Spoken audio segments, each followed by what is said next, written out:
ಸ್ವಾಭಿಮಾನಿ ನ್ಯೂಸ್ಗೆ ಸ್ವಾಗತ. ಇಂದಿನ ಪ್ರಮುಖ ಸುದ್ದಿಗಳು.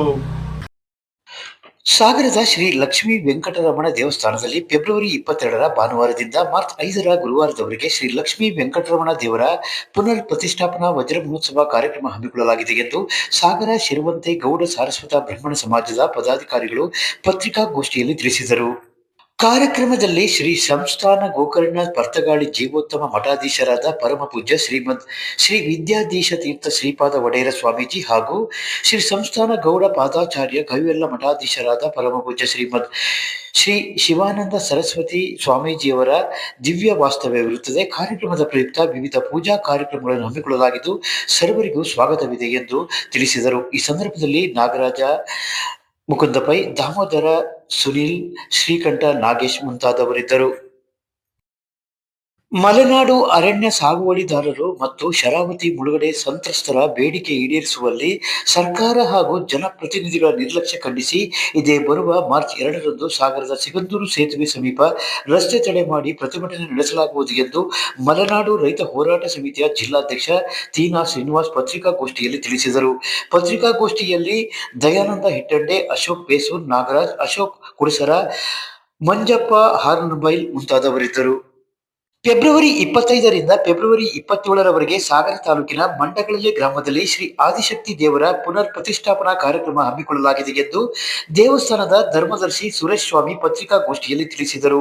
ಈ ಸಂದರ್ಭದಲ್ಲಿ ದೇವಸ್ಥಾನದ ಪ್ರಧಾನ ಅರ್ಚಕ ಗುರುಭಟ್, ಶ್ರೀಮತಿ ಅನುರಾಧ ಸುರೇಶ್ ಸ್ವಾಮಿ, ಅಣ್ಣಪ್ಪ ಕೆಳದಿಪುರ, ರಮೇಶ್, ಪರಮೇಶ್ವರ ಆಚಾರ್, ವಸಂತ ನಾಯ್ಕ್ ಮುಂತಾದವರಿದ್ದರು. ಇತಿಹಾಸ ಇದೆ. 1966ರಲ್ಲಿ ನಮ್ಮ ಗೋಕರ್ಣ ಪರ್ತಗಾಳಿ ಮಠದ ಹಿರಿಯ ಯತಿಗಳಾದ ದ್ವಾರಕಾನಾಥ ತೀರ್ಥ ಸ್ವಾಮೀಜಿಯವರು ಈ ನಮ್ಮ ಲಕ್ಷ್ಮೀ ವೆಂಕಟರಮಣ ದೇವರ ಪ್ರತಿಷ್ಠಾಪನೆ ಅವರ ದಿವ್ಯ ಕರಕಮಗಳಿಂದ ಮಾಡ್ತಾರೆ. ತದನಂತರ ಶ್ರೀ ದೇವಸ್ಥಾನದಲ್ಲಿ ಸುಮಾರು ಅಭಿವೃದ್ಧಿ ಕಾರ್ಯಗಳು, ಆಮೇಲೆ ದೇವಸ್ಥಾನದ ನವೀಕರಣ, ಪರಿವಾರ ದೇವರುಗಳ ಸ್ಥಾಪನೆ, ಗಣಪತಿ ದೇವರು ಹಾಗೆ ಶ್ರೀ ಮಹಾಲಕ್ಷ್ಮೀ ದೇವರ ಗುಡಿ ಪ್ರತಿಷ್ಠಾಪನೆ, ಇವೆಲ್ಲ ತುಂಬ ಒಂದು ಅಭಿವೃದ್ಧಿಯ ಕಾರ್ಯಗಳು ನಮ್ಮ ದೇವಸ್ಥಾನದಲ್ಲಿ ನಡೆದಿದೆ.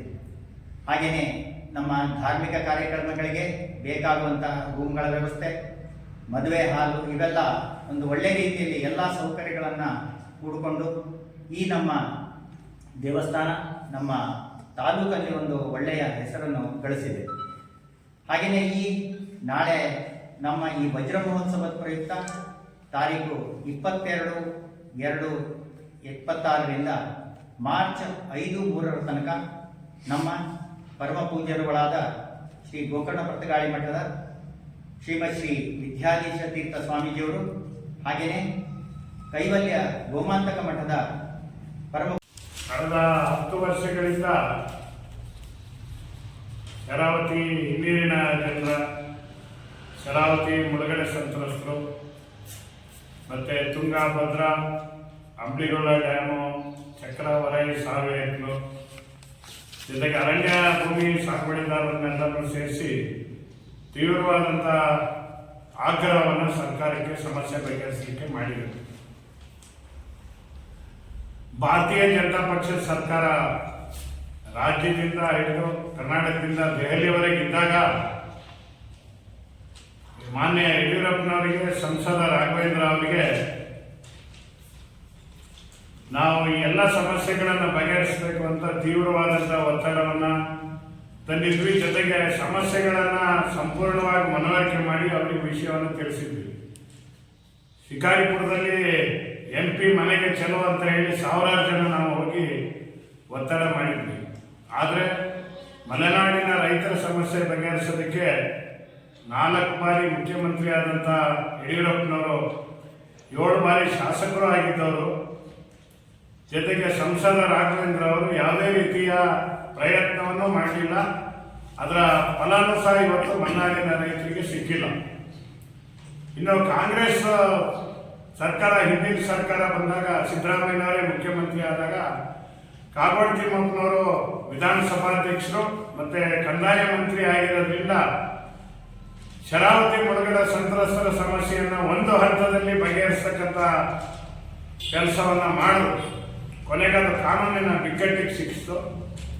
ಜೊತೆಗೆ ಹಿಂದೆ ಏನು ಯಡಿಯೂರಪ್ಪನವರಿದ್ದಾಗ 3 ಲಕ್ಷ ಅರ್ಜಿಯನ್ನು ರೈತರದ್ದು ವಿಚಾರಣೆ ಮಾಡದೇನೆ ವಜಾ ಮಾಡಿದ್ರು. ಅದನ್ನ ಸಿದ್ದರಾಮಯ್ಯನವರ ಕಾಲದಲ್ಲಿ ಮತ್ತೆ ಪುನರ್ ಪರಿಶೀಲನೆಗೆ ಕಾಗೋಡು ತಿಮ್ಮಪ್ಪನವರ ಒತ್ತಾಯದ ಮೇರೆಗೆ ಸರ್ಕಾರ ಆದೇಶ ಮಾಡಿತು.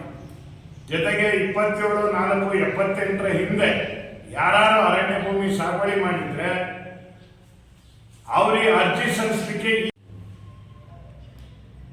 ಧರ್ಮದರ್ಶಿಗಳು ನಾವು ಮಾತಾಡ್ತಿರೋದು ಸುರೇಶ್ ಸ್ವಾಮೀಜಿಗಳು. ಆದರೆ ದೇವಸ್ಥಾನದ ಹಿಂದೆ 28 ವರ್ಷದ ಹಿಂದೆ ಪ್ರತಿಷ್ಠೆ ಮಾಡಿದ್ದೀವಿ. ಅಮ್ಮನವರ ಮೂರ್ತಿ ಒಂದು ಸ್ವಲ್ಪ ಚಿಕ್ಕದಿತ್ತು. ಭಾಳ ಕೀರ್ತಿ ಹೆಚ್ಚು ಮಾಡಿದೆ ಆ ತಾಯಿ. ಯಾಕೆ ಅಂತಂದರೆ ಪ್ರತಿ ಶುಕ್ರವಾರ ಮಂಗಳವಾರ ದರ್ಶನ ಇರುತ್ತೆ. ಹೆಚ್ಚು ಕಮ್ಮಿ ಒಂದು 30 ಲಕ್ಷ ಜನ ಭಕ್ತಾದಿಗಳು ಇವತ್ತು ಆರಾಮಿದ್ದಾರೆ. ಸೊಂಟ ಕೆಳ ಕಾಲು ನಡೀಲಿಕ್ಕೆ ಬಂದಿದ್ದವರು ಇವತ್ತು ನಡೀತಿದ್ದಾರೆ. ಮೂರ್ಛೆ ಹೋಗಿ ಬಿಡ್ತಕ್ಕಂಥವ್ರು ಸರಿಯಾಗಿದ್ದಾರೆ. 15 ವರ್ಷ ಸಂತಾನ ಫಲ ಇಲ್ಲದೇನೆ ಆ ದೇವಿ ಹತ್ರ ಸಂತಾನ ಫಲ ಪಡ್ಕೊಂಡವರು ಬಹಳಷ್ಟು ಬಂದವರು 6,000 ಜನ ಇದ್ದಾರೆ. ಮಾನಸಿಕವಾಗಿ ನೆಮ್ಮದಿ ಇಲ್ಲದಿದ್ದವರು ಬಂದು ಅಲ್ಲಿ ಸರಿಯಾಗಿದ್ದಾರೆ. ಸಾಕಷ್ಟು ದೇವಿಯ ಶಕ್ತಿ ಉಂಟು. ನಿಜ ರೂಪದಲ್ಲಿ ಬಂದು ನಾ ದೇವಸ್ಥಾನದ ಒಳಗೆ ಮಲಗ್ತಾ ಇದೆ. ಆದರೆ ಆ ತಾಯಿ ಎಲ್ಲ ರೀತಿಯೂ ನಮಗೂ ಒಳ್ಳೇದು ಮಾಡಿದ್ದಾಳೆ, ಭಕ್ತರಿಗೂ ಬಹಳಷ್ಟು ಜನರಿಗೆ ಒಳ್ಳೇದು ಮಾಡಿದ್ದಾಳೆ. ಆದರೆ ಇವಾಗ ಪ್ರತಿಷ್ಠೆ ಮಾಡಬೇಕು ಅಂತ ಅಂದರೆ ಬಂದು ತಿಳಿಸಿದ್ದು, ಈಗ ನನಗೆ ಬದಲಾವಣೆ ಆಗಬೇಕು. ಈಗ ಹೆಚ್ಚು ಕಮ್ಮಿ ಒಂದು 40ರಿಂದ 45 ಲಕ್ಷ ರೂಪಾಯಿ ವೆಚ್ಚದಲ್ಲಿ ದೇವಸ್ಥಾನ ಗರ್ಭಗುಡಿ ನಿರ್ಮಾಣ ಮಾಡಿ 5 ಕಾಲಡಿ ಎತ್ತರದ ಮೂರ್ತಿಯನ್ನು ಪ್ರತಿಷ್ಠಾಪನೆ ಮಾಡ್ತಾ ಇದ್ದೀವಿ. ಆ ಪ್ರತಿಷ್ಠಾಪನೆ ಮಾಡ್ತಾ ಇರೋದ್ರಿಂದ ಭಕ್ತರು ಅತಿ ಹೆಚ್ಚಿನ ಸಂಖ್ಯೆಯಲ್ಲಿ ಬಂದು ನಮಗೆ ಸಹಕಾರವನ್ನು ಕೊಡಬೇಕು.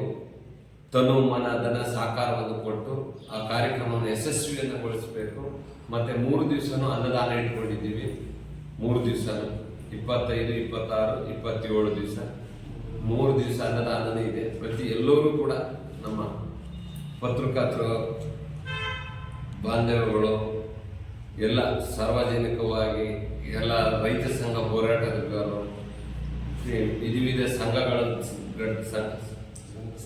ಸಂಘಟನೆಗಳು ಎಲ್ಲರೂ ಕೂಡ ಈ ಕಾರ್ಯಕ್ರಮಕ್ಕೆ ಬಂದು ನಮಗೆ ಯಶಸ್ವಿಯಾಗಿ ಬಳಸಿಕೊಡಬೇಕು ಅಂತ ಹೇಳಿ ಅವರಲ್ಲಿ ಪ್ರಾರ್ಥನೆ ಮಾಡ್ತಾರೆ.